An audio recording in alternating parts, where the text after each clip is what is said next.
নমস্কার বন্ধুরা, সোনালী কিচেনে আপনাদের সবাইকে স্বাগত জানাই। আশা করি আপনারা খুবই ভালো আছেন।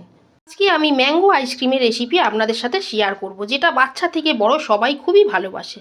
আমি ফ্রেশ ক্রিম আর কনডেন্স মিল্ক ছাড়াই আইসক্রিম বানিয়ে আপনাদের দেখাবো। আসুন তাহলে দেখে নেওয়া যাক ম্যাঙ্গো আইসক্রিমের রেসিপিটি। ম্যাঙ্গো আইসক্রিম বানানোর জন্য আমি এখানে 4টে পাকা আম নিয়েছি। আম একটু পাকা নেবেন, তাহলে আইসক্রিম খুব সুন্দর তৈরি হবে। আছে হাফ বাটি মাখানা, হাফ বাটি দুধের সর, আর আছে হাফ বাটি চিনি। দুধ আমি খুব ভালো করে ফুটিয়ে ওপরে সরটা তুলে ফ্রিজে 2 দিন জমিয়ে রেখেছিলাম। এখানে আমি সেই দুধের মালাইটাই হাফ বাটি ব্যবহার করেছি। আজকে আমি আইসক্রিম বানানোর জন্য মাখানা ব্যবহার করছি। আপনারা মাখানার বদলে ওটা কাজুও ব্যবহার করতে পারেন। আর আমি এখানে দুধের মালাই হাফ বাটি ব্যবহার করছি। দুধের মালাইয়ের বদলে আপনাদের কাছে যদি ফ্রেশ ক্রিম থাকে আপনারা ফ্রেশ ক্রিমও ব্যবহার করতে পারেন। গ্যাসে কড়া বসিয়ে দিয়েছি। প্রথমে আমি মাখানাটা হালকা একটু নেড়ে নেব। এটা আমি মিক্সিতে গুঁড়ো করব, তাই হালকা একটু কড়াতে নেড়ে নিচ্ছি। মাখানা হালকা নেড়ে নিয়েছি, এবারে আমি এটা মিক্সিতে গুঁড়ো করে নেব। মাখানা গুঁড়ো করে নিয়ে চলে এসেছি। মিক্সির জারের মধ্যে আমি দুধের মালাইটা নিয়ে নিয়েছি, তার মধ্যে দিয়ে দেব 2 চামচ দুধ। এবার এটাকে আমি একটা মিহি পেস্ট বানিয়ে নেব। মালাইটাও পেস্ট করে নিয়েছি। এখন বন্ধুরা, পুরো বাজারের কেনা ফ্রেশ ক্রিমের মতো দেখতে লাগছে।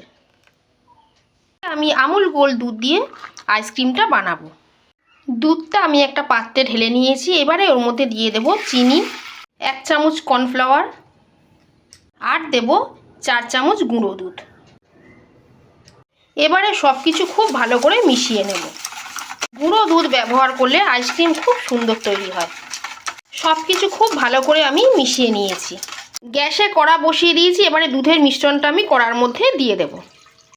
মিডিয়াম ফ্লেমে আমি অনবরত নাড়তে থাকবো। এখানে আমি 1 চামচ কর্নফ্লাওয়ার ব্যবহার করেছি। 1 চামচের বেশি কর্নফ্লাওয়ার একদম ব্যবহার করবেন না, তাহলে আইসক্রিম ভালো তৈরি হবে না। ম্যাঙ্গো আইসক্রিম বানানোর জন্য আমি এখানে হাফ বাটি চিনি ব্যবহার করেছি। আপনারা আপনাদের স্বাদ অনুযায়ী চিনি এখানে অবশ্যই ব্যবহার করতে পারেন। তবে আমের মধ্যেও তো মিষ্টি ভাব থাকে, তাই এখানে বেশি চিনি ব্যবহার করার প্রয়োজন পড়ে না। দুধ ঘন হয়ে একদম কনডেন্স মিল্কের মতো হয়ে গেছে। এবারে আমি এর মধ্যে দিয়ে দেব চুটকি কেশর। আমের সাথে কেশরের ফ্লেভারটা খুব ভালো যায়, তাই আমি এর মধ্যে একটু কেশর ব্যবহার করলাম।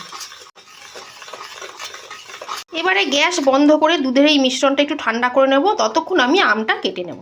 3টে আম আমি খোসা ছাড়িয়ে ছোট ছোট টুকরো করে কেটে নেব। আমি মিক্সির মধ্যে দিয়ে একটু পেস্ট করে নেব।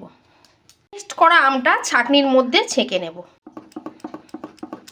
দেখুন বন্ধুরা, আমের কত চোঁচ বেরিয়েছে। এই চোঁচটা থাকলে আইসক্রিম একদম ভালো তৈরি হবে না। একদম স্মুথ আমের পেস্ট বার হয়ে গেল। এবারে মিক্সির জারের মধ্যে ঘন করে রাখা দুধের মিশ্রণটা দিয়ে দেব। আমি কেশর ব্যবহার করেছি, এতে ম্যাঙ্গো আইসক্রিমের ফ্লেভারটা খুব ভালো হয়। এর মধ্যে দেব পেস্ট করে নেওয়া আমের পাল্প, গুঁড়ো করে রাখা মাখানা, এতে আইসক্রিমটা খুব ক্রিমি তৈরি হবে।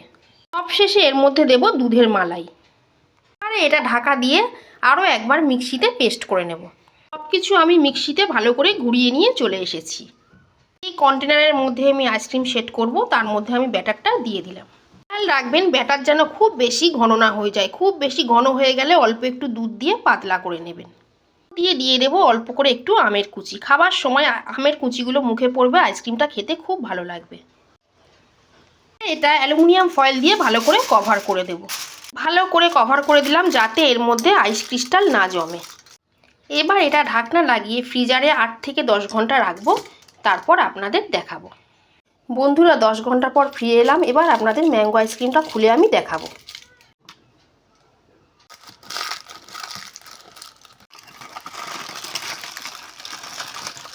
দেখুন বন্ধুরা, আইসক্রিম কত সুন্দর তৈরি হয়েছে। এবার আপনাদের স্কুপ আউট করে আমি দেখাবো। বন্ধুরা, আইসক্রিম বানানোর জন্য ফুল ফ্যাট দুধই ব্যবহার করবেন, তবেই কিন্তু পারফেক্ট আইসক্রিম তৈরি হবে। এই আইসক্রিমটা খেয়ে কেউ বলবে না যে এটা বাড়িতে তৈরি করা হয়েছে। রকম ফুড কালার আর কাস্টার্ড পাউডার ছাড়াই আইসক্রিম বাড়িতে তৈরি হয়ে গেল। আশা করি আজকের আইসক্রিমের এই রেসিপি আপনাদের খুবই ভালো লেগেছে। রেসিপি ভালো লেগে থাকলে লাইক করবেন, শেয়ার করবেন, সোনালী কিচেন চ্যানেলটা সাবস্ক্রাইব করে দেবেন। উপর দিয়ে আমি একটু কেশর দিয়ে গার্নিশ করেছি। আপনারা আপনাদের পছন্দ মতো ড্রাই ফ্রুট দিয়ে অবশ্যই গার্নিশ করতে পারেন। আপনারাও বাড়িতে এইভাবে আইসক্রিম বানিয়ে খাবেন, আশা করি আপনাদেরও খুবই ভালো লাগবে। আজকের মতো এই পর্যন্তই। সবাই খুব ভালো থাকবেন, সুস্থ থাকবেন। ধন্যবাদ।